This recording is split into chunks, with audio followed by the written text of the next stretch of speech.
Hi, Mrs. Jacobs here, physics teacher at Naperville North, here to do a tutorial on what is a force and the different types of forces that we will be drawing this semester in our free body diagrams. So let me just share my screen with you.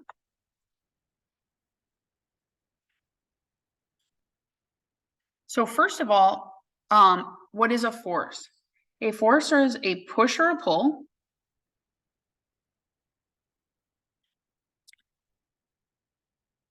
And it's an interaction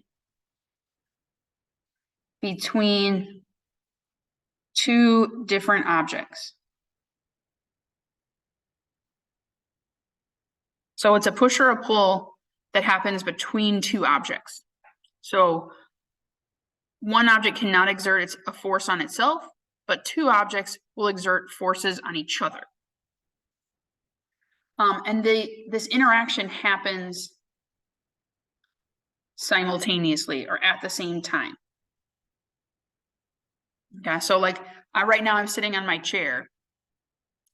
I am pushing down on the chair, and at the same time, the chair is pushing up on me. We would define that as one force interaction between the two of us, between the two objects, the chair and me.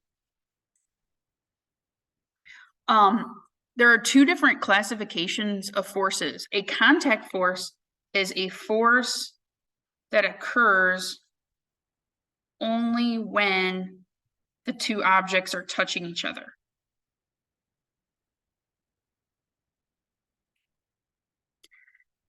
If the two objects stop touching, that force ceases to exist. And there will be 4 different contact forces that we will tackle this semester.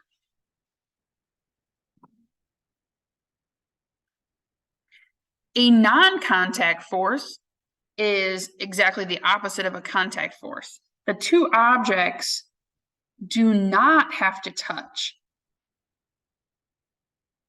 for the force to exist.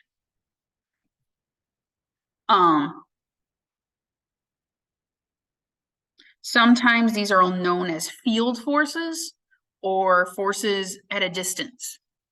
Okay. There's only one non-contact force that we are going to tackle this semester. And I want to start with that one.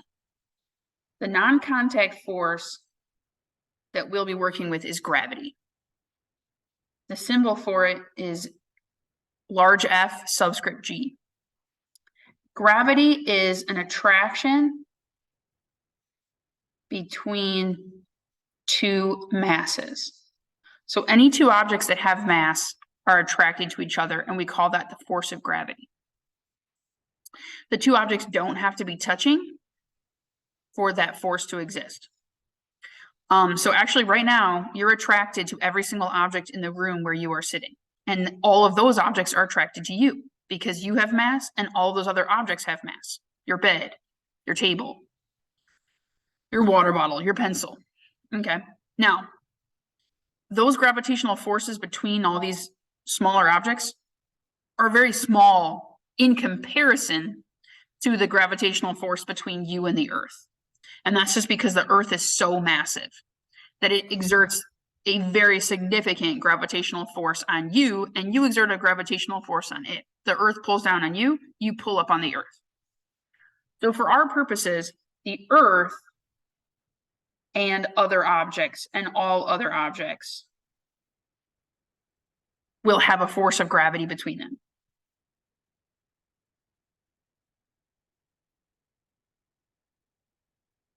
Okay, there's also a significant force of gravity between the Earth and the Sun.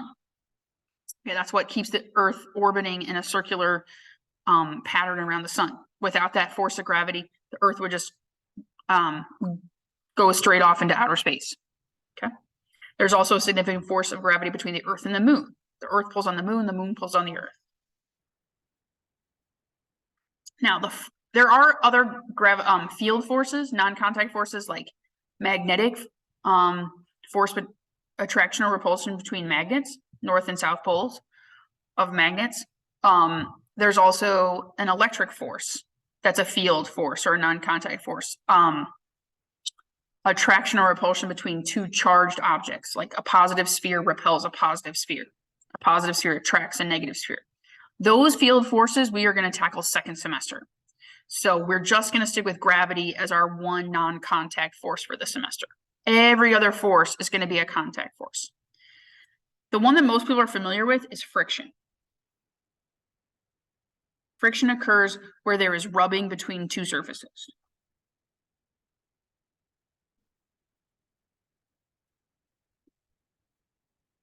Okay. And this happens two ways. One way is an object is moving across a surface and the surface is rubbing it and working against its motion, slowing it down. Okay. Or keeping it at constant velocity. But basically, friction will always be the opposite direction of motion.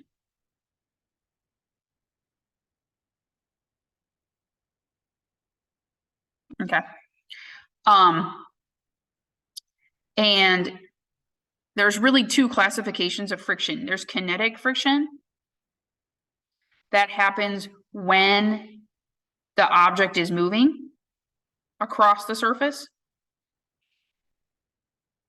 But there is also static friction, which is when an object is trying to move but is held in place by friction.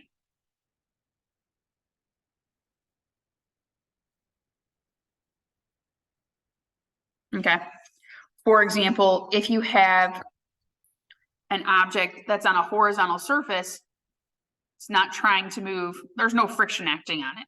But if it's on a slanted surface and the object could be moving down, but it's not, it's being held in place by static friction. Oh, the symbol for friction is FF.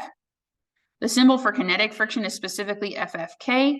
The symbol for static friction is specifically FFS.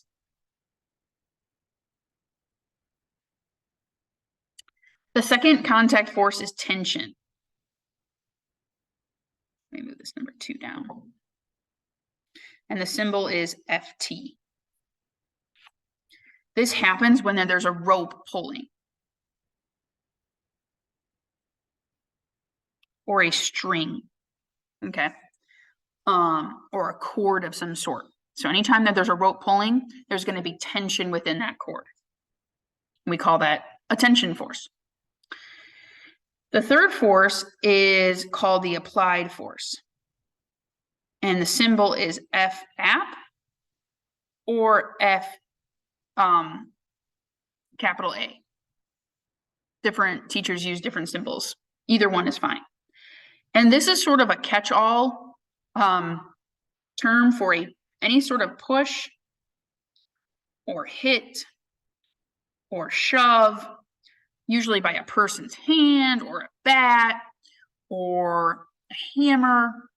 Or you can even call this like a pull, like if you're pulling on your friend's arm, that would be an applied force because there's technically not a rope there, so I wouldn't call it FT. Usually I'm going to say here by a person or object. Okay. The last one is called the normal force. And the symbol is F capital N. And this is a pushing force, but it is specifically where there's a surface that is supporting an object.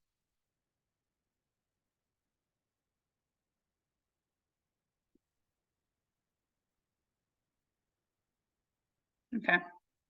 So for example, if I have a table with a box on it on the floor is providing a normal force to the table. The floor pushes the table up, the table pushes the floor down. We would call that a normal force interaction. The table is supporting the box. The table supports the box up, the box pushes the table down. Okay, that's another normal force interaction. It could also be considered an applied force. It is a push between two objects. So these two are somewhat interchangeable, but we specifically use this when there's a surface that's supporting an object. But it does go both ways. It's not like the table only pushes the box up. The table pushes the box up and the box pushes the table down. Both of those are considered a normal force. The word normal comes from math because in math, the word normal is an old word for perpendicular. and the normal force is always perpendicular to the surface that it's on. Okay, these are the 5 forces. So as you're drawing your diagrams, you ask yourself, you draw on gravity first. I'll model that in the next tutorial video. And then you ask yourself, what's touching what and how is it interacting? Okay, because to be one of these 4 forces, the 2 objects must be touching. Okay? Hopefully this helps you understand the 5 different types of forces.